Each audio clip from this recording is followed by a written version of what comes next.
حضرت عبداللہ کی زندگی دیکھو، سیدہ آمینہ کی زندگی دیکھو، کہتی ہیں آمینہ کہتی ہیں عبداللہ میں بڑے نصیب والی ہوں، خدا نے تیرے جیسا جوان میرے مقدر میں لکھا ہے۔ حضرت عبداللہ کہتے ہیں آمینہ میں تجھ سے زیادہ نصیب والا ہوں، مجھے تیرے جیسی شریک حیات رب نے عطا کی ہے۔ اللہ اکبر، ابھی کچھ ماہ گزرے تھے کہ زندگی ہنسی خوشی گزر رہی تھی، چند ماہ گزرے تھے۔ ایک دن حضرت عبداللہ حضرت عبدالمطلب کے پاس آتے ہیں، کہتے بابا جان میں بھی پردیس جانا چاہتا ہوں، میں بھی کچھ کمانا چاہتا ہوں، آنے والا دور ایسا ہوگا میرے گھر میں بچہ ہوگا، اس کی بھی خواہشیں ضرورتیں ہوں گی، اس لیے میں پردیس جانا چاہتا ہوں۔ جیسے اتنی بات حضرت عبداللہ نے کہی ہے، والد نے کہا بیٹے میری طرف سے تو اجازت ہے، اپنی بیوی حضرت آمینہ سے اجازت لے لو۔ جیسے حضرت عبداللہ سیدہ آمینہ کے پاس آئے ہیں، کہتے آمینہ کہا جی کا پردیس جانے کی اجازت دو، میں کچھ کمانے جانا چاہتا ہوں، میں بزنس کے لیے جا رہا ہوں، تجارت کے لیے جا رہا ہوں۔ حضرت آمینہ نے اتنا سنا،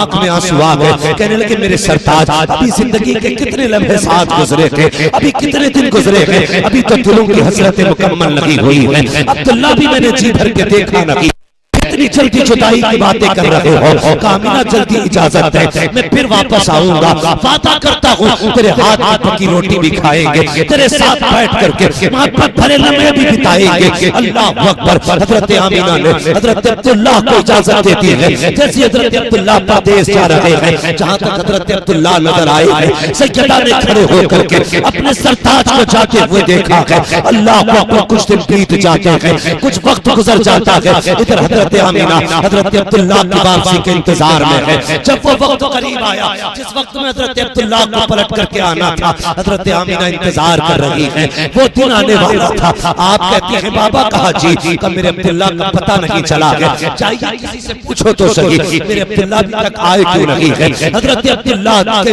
انتظار میں سیدہ آمینہ کیا کرتی ہے، ایک دن گھر میں صفائی کی ہے، کھانے کے انتظام میں لگ جاتی ہے۔ حضرت عبدالمطلب نے کہا تھا اے بیٹی آمینہ بتا تو صحیح یہ کیا کر رہی ہو؟ کہا آج عبداللہ آ سکتے ہیں، میں اس لیے گھر کی صفائی کر رہی ہوں، میں گھر میں انتظام کر رہی ہوں۔ یہ کہہ کے حضرت آمینہ نے کہا کہ ذرا پتا تو کیجئے کب تک عبداللہ آنے والے ہیں۔ حضرت عبدالمطلب گھر سے نکلے ہیں، حرم شریف میں پہنچے ہیں، ابھی پوچھنا چاہتے تھے، اتنے میں ایک شخص دوڑتا ہوا آیا، اس نے کہا کہ آپ ہی عبدالمطلب ہو؟ کہا جی۔ کہا ایک بڑی بڑی خبر ہے۔ کہا کیا خبر لے کے آئے ہو؟ کہ عبداللہ تمہارے بیٹے ہیں؟ کہا جی۔ کہا عبداللہ واپس نہیں آئیں گے۔ کہا کس لیے؟ کہا راستے میں ان کا انتقال ہو گیا ہے۔ اتنا سننا تھا، حضرت عبدالمطلب زمین پہ بیٹھ جاتے ہیں، اپنے دل کو سنبھال رہے ہیں۔ آپ کے پاس خدا نے کئی بیٹے دیے تھے، خود کو تو سنبھال لیتے ہیں، لیکن دل کہتا گیا کہ عبدالمطلب ذرا یہ تو بتاؤ، آمینہ پوچھیں گی تو کیا جواب دو گے؟ یہ سوچ کر کے آپ جب قدم گھر کی طرف بڑھاتے ہیں،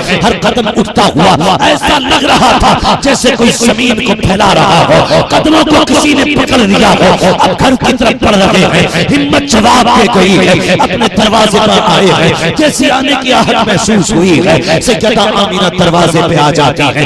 آنے کے بعد کہتی ہیں ابا بتاؤ تو صحیح میرے عبداللہ کا پتہ چلا کہ نہیں؟ اللہ اکبر، حضرت عبدالمطلب کی سرخ آنکھیں دیکھی ہیں، بھیگ جاتی حضرت عبدالمطلب کی آنکھیں، کہتی ہیں اے آمینہ اے بیٹی اب کسی کا انتظار مت کرنا، جس عبداللہ کے انتظار میں تو شام و شام جاگتی ہے، دن بھر راہ تکتی رہتی ہے، اب وہ عبداللہ نہیں آنے والا ہے۔ اتنا سننا تھا، سیدہ زمین پہ بیٹھ جاتی ہے، اپنے شکم پہ ہاتھ رکھا ہے، کہتی ہے میرے پروردگار میرے شکم میں جو بچہ ہے ابھی اس نے باپ کا چہرہ نہیں دیکھا، ابھی اس نے باپ کو نہیں دیکھا، اس کی دنیا میں آنے سے پہلے باپ کا سایہ لے لیا گیا، اے میرے پروردگار میرا بچہ پیدا ہونے سے پہلے یتیم ہو گیا ہے۔ جیسے اتنا کہا آواز آتی ہے آمینہ پریشان نہ ہو، ہم تیرے بیٹے کو ناوارث نہیں رکھیں گے، ہم تیرے بیٹے کو کائنات کا وارث بنا کے دنیا میں پیدا فرمائیں۔ یہ حضرت عبداللہ حضرت عبدالمطلب حضرت عبداللہ کی موت کی خبر حضرت عبداللہ کے گھر آئی ہے۔ سیدہ آمینہ کی وہ زندگی کے لمحے یاد رکھنا۔ میں ایک بات پہلے کہنا چاہوں گا، جہاں تک میری آواز جا رہی ہو، اور بیٹی والوں تو میری بات نوٹ کر کے لے کے جانا، اپنی بیٹیوں کو یہ سبق دے دینا، کبھی شوہر کو بد دعا نہ دینا، کبھی شوہر کے خلاف کوئی غلط جملہ نہ کہنا۔ خدا کی قسم شوہر شوہر ہوا کرتا ہے، شوہر شوہر ہوا کرتا ہے۔